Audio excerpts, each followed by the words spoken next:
Makanya Nabi sering memberikan fadilah dalam surat Al-Quran. Yang sedang bersedih baca surat Yusuf, ya, yang ingin diperluas rezeki mudah baca surat Al-Waqi'ah, yang ingin diberikan naungan di hari kiamat seperti dua awan yang melindungi baca Al-Baqarah dengan Ali Imran. Ada. Yang ingin dijaga di alam kubur jasadnya baca Al-Mulk. Ada. Semua punya faedahnya. Makanya silahkan Pak, biasakan baca Quran, baca Quran, baca Quran. Bahkan baru Anda buka dibaca setiap huruf ya diberi 10.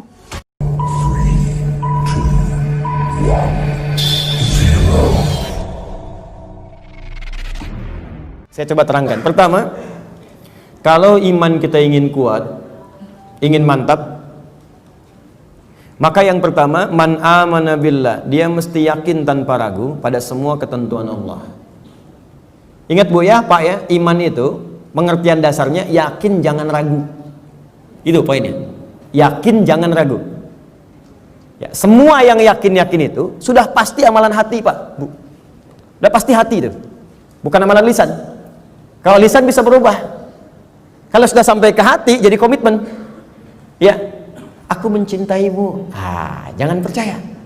Tuliskan cintamu itu dengan menuliskan namaku di buku nikah kita. Catat. Baik. Sebab cinta juga sama. Cinta itu kan masalah hati. Dari mata turun ke hati. Makanya ketika dilamar, ibu mengatakan kepada anaknya, sudah mantap belum hatimu? Yakin belum? Yakin itu amalan hati. Sentuhlah ia tepat di hatinya, maka ia akan jadi milikmu untuk selamanya. Hati. Ayo bikin status. Amalan iman juga hati. Makanya ketika ada orang beriman dengan lisan, itu dikoreksi oleh Allah. Iman itu bukan di lisan, kata Allah, di hati. Sebab kalau sudah sampai ke hati, orang yang sudah sampai ke hati mengerjakan apapun jadi mudah, Pak. Cinta itu kalau cuma di lisan, komitmennya nggak ada. Tapi kalau sudah sampai ke hati, yang nggak suka pun jadi suka. Nggak suka ikan, makan ikan. Nggak suka ayam, makan ayam. Istri senang kucing, jadi senang kucing. Diikutin, jadi mudah mengerjakan itu. Ada orang Arab berkata, Quran surah ke-49 ayat ke-14, Quran surah Al-Hujurat ayat ke-14. Ada Arab Badui datang ke Nabi. Dia mengatakan begini, qalatil a'rabu amanna. Datang sekelompok Arab Badui berkata pada Rasulullah SAW, kami telah beriman. Cuman di lisan, belum sampai ke hati. Langsung jawaban turun dari Allah dikoreksi. Qul lam tu'minu. Katakan Muhammad pada orang-orang ini, kalian belum serius imannya. Walakin qulu aslamna. Tapi cukup katakan kami baru masuk Islam. Karena syarat masuk Islam pertama kali mengucapkan kalimat iman di lisan. Asyhadu an la ilaha, aku bersaksi bahwa tiada Tuhan selain Allah. Man amana billah, baru di lisan. Belum selesai ayatnya. Walamma yadkhulul imanu fi qulubikum. Sementara imannya belum masuk ke hati. Karena belum masuk ke hati, susah mengerjakan ketentuan Allah. Itu masalahnya. Jika kita sudah masuk ke hati imannya, mengerjakan apapun gampang, Bu, Pak. Gampang. Bahkan Allah belum perintahkan, sudah ditunggu. Oh, asar jam berapa ya? Oh, Masya Allah, jam 2.59. Dari jam 2 udah siap-siap. Padahal asar aja masih 1 jam lagi. Tuh. Ya, ada yang subuhnya itu kan jam 4:06. Ini jam 3 udah bangun. Padahal subuh aja belum. Subuh aja belum. Tapi kalau iman gak masuk ke hati, cuman di lisan aja, jangankan sebelum tiba waktu, habis waktu pun gak kepikiran juga. Allahu Akbar, Allahu Akbar. Adzan zuhur bunyi. Oh, adzan apaan tuh? Subuh apa asar? Oh, subuh apa asar? Belum ada zuhur. Ya. Anda bayangkan. Udah adzan masih jawab juga. Baru adzan belum komat, tenang aja. Tuh. Khutbah Jumat juga yang sangat penting Jumatan. Allahu Akbar, Allahu Akbar. Wih, bro. Udah adzan nih, terlambat kita. Tenang aja, khutbah kan ada 2. Khutbah pertama aja belum. Jadi Anda bayangkan, nunggu khutbah terakhir. Tuh. Jadi rumus-rumus yang ringan untuk darurat kadang-kadang dipakai dalam keadaan yang tidak penting. Siapa innama ju'ilal imamu liutamu bihi faqiratul imam qiraatul ma'mum. Ya, imam itu dijadikan untuk diikuti. Kalau imam makmum nggak mampu mengejar bacaannya imam, maka qiraatul imam, bacaan imam sudah mewakili bacaannya makmum. Karena itu orang yang dapati imam sudah ruku, segera ikut ruku. Nggak usah baca lagi takbir Allahu Akbar, Allahu Akbar, langsung ruku. Itu sudah dapat 1 rakaat. Dikala Anda rakaat pertama subuh, kemudian mengejar imam sampai ke masjid, tiba-tiba sudah ruku, ikut ruku. Langsung Allahu Akbar, langsung ruku dan sudah mendapatkan 1 rakaat. Ya, makanya disebut ruku, dapat 1 rakaat. Dan jangan nambah lagi, jangan terlampau soleh, ya. Ya, kecuali kalau imam i'tidal, maka dianggap sudah kehilangan 1 rakaat. Maka tambah kemudian 1 rakaat lagi. Ya, tapi jangan salah mengamalkan. Allahu Akbar, Allahu Akbar. Tenang, masih azan, tunggu imam ruku aja bentar. Tungguin di ruku, Allahu Akbar, lumayan. Aduh. Paham ya? Jadi kalau imamnya masih di lisan, imannya masih di lisan, itu untuk amal soleh itu tidak mudah gitu. Tidak mudah. Makanya yang pertama kata Allah mesti yakin tanpa ragu. Maka kalimat di dalam Qur'annya sebelum menyebut kata iman dibukalah kalimat yakin tanpa ragu. Dzalikal kitabul la raiba fihi hudalil. Siapa mutakin nih ayat 3-nya? Alladzina yu'minuna bil iman. Maka iman itu mesti yakin. Karena itu kalau iman kita ingin mantap, yang pertama kali harus dilakukan mesti yakin dengan semua ketentuan Allah. Jangan pernah ragu. Jangan pernah ragu. Kata Allah salat, yakin, pasti baik. Kata Allah zakat, yakin. Kata Allah warisan 2:1, yakin. Kata Allah jilbab untuk perempuan, jilbab. Perempuan yang jilbab, laki-laki jangan pakai jilbab. Awas, hati-hati nih, awas, hati-hati, hati-hati. Kalau sudah perempuan berjilbab, ada yang pakai cadar, bagus. Laki-laki pakai celana, bagus. Sudah. Ya, yang bawa di atas mata kaki, alhamdulillah. Pas mata kaki, bagus. Di bawah mata kaki, ayo pelan-pelan kemudian menyesuaikan dengan kondisinya. Sudah selesai. Itu nggak usah diurusin lagi. Tapi kalau tertukar fungsinya, laki-laki yang pakai jilbab itu yang diurusin. Ya, perempuan pakai peci misalnya itu yang dicek. Ya, baik. Jadi ini dalam kondisi-kondisi ini, ayo kemudian kita kembali kepada ketentuan Allah. Kata Allah perempuan berjilbab, ikuti berjilbab. Kan? Laki-laki, ayo sholat, bangun sholat. Ya, ayo kemudian malam tahajud, tahajud. Sudah selesai. Pokoknya kalau beriman enak hidupnya. Enak. Di latihan yang pertama, man amana billah. Kalau iman ingin kuat, maka rumus yang pertama, kerjakanlah semua ketentuan Allah Subhanahu wa taala. Dan saya berikan rahasia, kalau Bapak Ibu bisa menjalani ini, maka ringan semua ketentuan Allah. Baik ya? Ini diantara kita saja. Jadi sebetulnya itu saya serius. Ketentuan Allah itu cuma 2. Gak banyak. Ada berapa? Ya, ini rahasia. Betul, saya serius. Ketentuan Allah itu cuma 2. Ada berapa? 2. Kalau bukan perintah, pasti larangan. If'al wala taf'al. Do it, leave it. Kerjakan, tinggalkan. Gak banyak, Bu. Cuman berapa? 2. Kalau nggak kerjakan, tinggalkan. Maka kalau kita ingin kuat imannya, tinggal keluarkan apa perintah Allah, apa larangannya. Dan sederhana, yang diperintahkan kerjakan, yang dilarang tinggalkan. Itu aja komitmen. Tenang hidup kita. Terus nggak usah terlalu kreatif. Ya. Kalau kreatif jadi lebih capek nantinya. Ya, makanya di dalam Quran itu ayat-ayat hukum cuma 300, Pak. Bayangkan 6.236 ayat yang hukum tentang hukum itu cuma 300. Karena Allah menginginkan kita nggak terlalu capek. Udah kamu sholat subuh 2 aja, jangan banyak-banyak. Ya Allah, kenapa subuh aja nggak 4 sekalian, kan baru bangun. Baru bangun aja kamu susah. 2. Sederhana, pokoknya sederhana lah. Kerjakan, tinggalkan. Itu aja. Ini yang dikerjakan, ini tinggalkan. Kata Allah nih, kerjakan. Sholat, kerjakan. Puasa, kerjakan. Lisan baik, mata lihat yang baik. Udah, yang ini tinggalkan. Jangan mencuri, jangan dusta, jangan bohong, jangan ini. Udah selesai. Cuman kerjakan, tinggalkan. Gampang ya diucapkan? Gitu. Dan ikhtiar kita saat mengerjakan itu memang kadang ada kesulitan. Tapi kesulitan itu muncul supaya ada pahala. Kan pahala itu diberikan saat proses, bukan hasil. Jadi kalau kita sedang berproses untuk mengerjakan tadi ketentuan, meninggalkan maksiat, pahala dituliskan. Ya, kata Allah kerjakan sholat, saat sholat pahala dapat. Baca Quran, saat kita kerjakan pahala dapat. Ya, jadi sebetulnya saat kita ingin memperbaiki diri pun sudah diberikan pahala oleh Allah, Bu, Pak. Kurang baik apalagi Allah. Ini bagian yang pertama. Jadi kalau kita ingin melatih iman kita kuat, keluarkan semua ketentuan Allah. Makanya diteruskan di ayat selanjutnya sebagai detailnya. Anda bertanya, ya Allah, apa aja ketentuannya? Kata Allah, wa aqamas shalah. Tuh. Wa ataz zakah.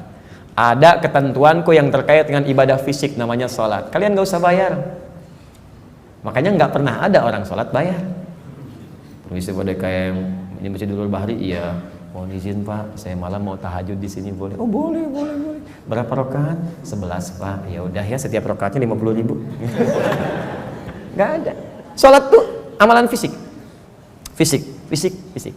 Coba Bapak Ibu kalau nggak percaya, silahkan. Kata Allah tadi apa? Orang beriman pasti tenang. Masih ingat ayatnya? Baik ya? Masih ingat ayatnya? Saya tambahkan satu ayat lagi supaya nggak lupa. Quran surah 6 ayat 82. Quran surah 6 ayat 82. Alladzina amanu wa lam yalbisu imanahum bidzulmin faulaika lahumul amnu wa hum muhtadun. Orang-orang yang benar imannya dan tidak mencampur adukan dengan keburukan dalam hidupnya, maka aku jamin akan tenang hidupnya, aman. Ya, lihat, saya ingin aman ya Allah, yakin dengan ketentuanku. Siap ya Allah, bagaimana caranya? Ini kerjakan ketentuanku. Baik ya Allah, apa ketentuanmu? Salat. Salat.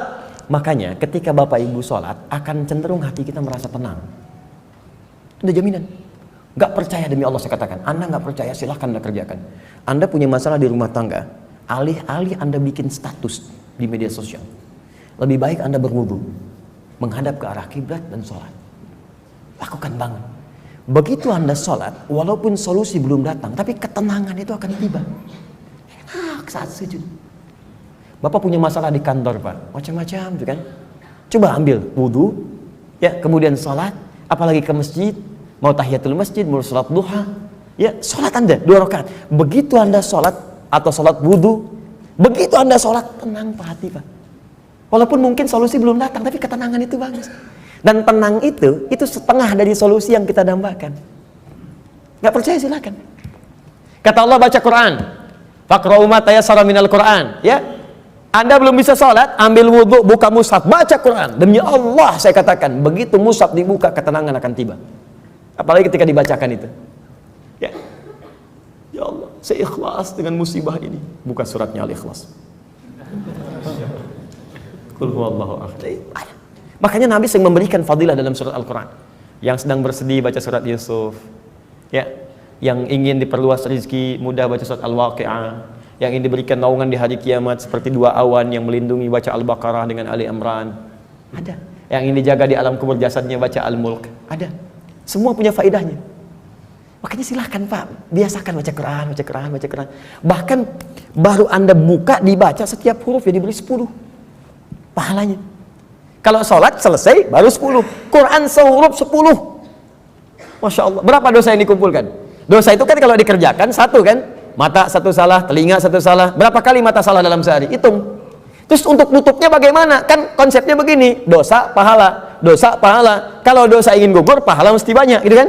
Maka Anda mesti cerdas, cari banyak amalan yang pahalanya melimpah. Baca Quran. Duh, dosa berapa hari ini? Allahu Akbar 15, banyak banget 15. Toha. Beres 20. Enggak ada orang baca Quran cuma 2 huruf. Ya. Oh, roman-romannya nih salah 5 hari ini. Nun, nah dulu deh. Pasti banyak. Nah, itu kalau rumus mengentaskan perdosaan. Tapi kalau kita ingin mendapatkan kekuatan iman, rajin baca Quran, punya program. Sehari 1 juz. Kalau susah bagi Pak, Bu. Bagi 5 waktu sholat, paling gampang. Ya, misal Anda sholat sehari kan pasti 5 waktu kan? 5 waktu kan? Baik, 17 rakaat. 1 juz bagi 5. Ya, misal juz pertama itu Al-Fatihah simpan lah, tinggal Al-Baqarah 141. Bagi 5, 28. Ya, setiap 1 kali sholat 28. Setelah sholat, sebelum sholat bagi 2, 14. Sebelum subuh 14, setelah subuh 14. Sebelum duhur 14, setelah subuh duhur 14. 14 ayat itu kan nggak banyak, paling 5 menit. Tapi itu memberikan ketenangan pada jiwa. Makanya sahabat-sahabat Nabi, saya lihat teman-teman ada yang bisnis, berusaha, ada yang di kantor, di mana-mana. Itu sahabat Nabi itu sebelum berangkat sholat dulu di rumah. Kadang nunggu sampai suruh, maaf di masjid, ke masjid. Dari masjid mulainya, di berangkat ke kantor itu tenang gitu, enak. Udah gitu pulang dari kantor, Pak, ini rahasia ya. Itu mereka nggak langsung pulang ke rumah. Diselesai bekerja, mampir dulu ke masjid, Pak. Kalau Bapak mau praktekkan silahkan ya, pulang dari kantor ke masjid dulu. Dan itu auranya, keadaan dirinya akan beda Pak. Jadi yang dibawa ke rumah itu bukan aura kantor, aura masjid. Dan begitu Anda pulang dari kantor, bekerja ke masjid dulu. Ya, wudu, sholat. Anda sebelum berangkat bermohon kepada Allah diberikan rezeki yang baik. Pulang dari ikhtiar di kantor ke masjid dulu. Bertawakal kepada Allah dengan ikhtiar yang telah dikerjakan. Ya Allah, aku telah berikhtiar seperti apa yang telah Engkau perintahkan. Sekarang aku bertawakal dari rezeki apa yang telah Engkau tetapkan. Pulang ke rumah yang dibawa aura masjid, tenang. Ini melihat istri itu enak gitu. Dan anak-anak tenang karena yang kita dapatkan itu adalah aura-aura masjid. Kalau kadang-kadang langsung ke rumah tuh beda, apalagi di jalan macet tuh kan. Pampim, proyek belum selesai. Wah, suasana bising, nyampe rumah, Assalamualaikum, papa, diam kamu. Wah. Ya, saya sering katakan, kadang keluarga itu yang ditunggu bapaknya, bukan status Anda di kantor. Anda boleh jadi direktur, tapi demi Allah saya yakin betul anak-anak akan panggil Anda pulang ke rumah. Pak direktur, nggak ada. Ibu manajer, nggak ada.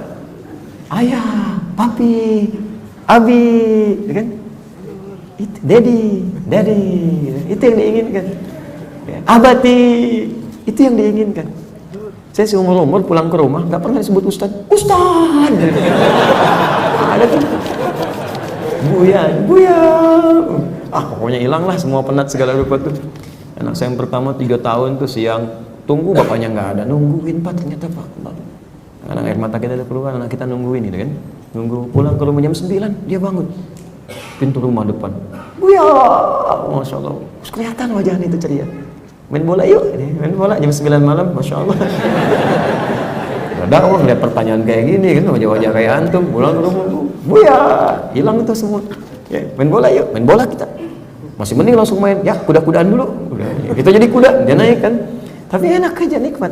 Dia main, ketawa, dia ketawa, keringetan, tidur, gantiin bajunya, tidur, peluk, selesai, enak sampai subuh. Besoknya kita berangkat, ya istri kita ibunya bisikin, nah kalau malam nanti jangan langsung main, Buya capek, istirahat dulu, pijitin dulu, bener dikerjain.